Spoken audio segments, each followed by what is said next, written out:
So coming up to more recent times, you've been quite active on the Pride scene lately. You've been doing lots of gigs.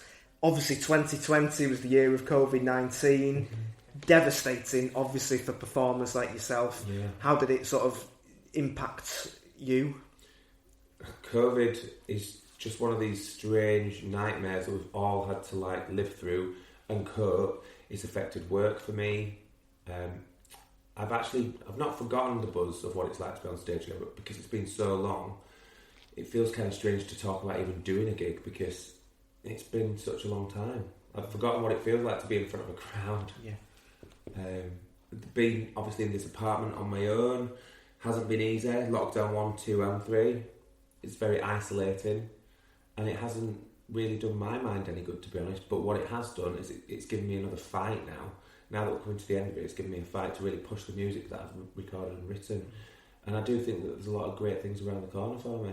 It's just piece by piece putting that jigsaw together. It's like someone throwing the jigsaw up and going, right, you've spent such a long time putting it together.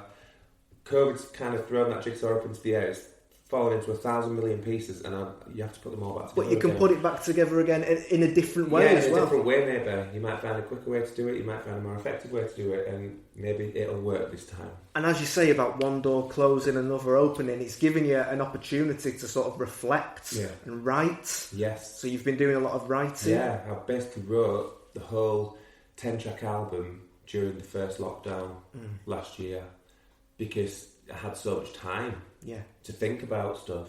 More time than usual. Usually thinking about the next gig that you're going to or the next appointment, whatever it is. And it was a great time for writing the album for me. It was quite difficult in places because I was very, very honest about certain things.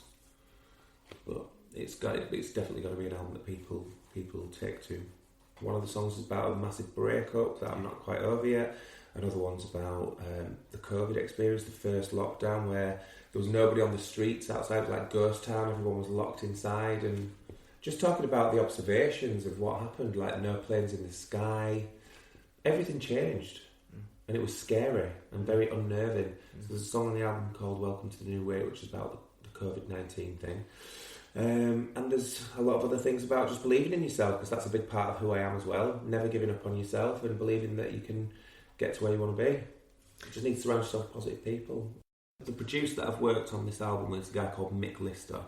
Who's quite recently worked with a guy called Tony Hadley from Spandau Ballet as well. Probably know from the 80s again, the links there.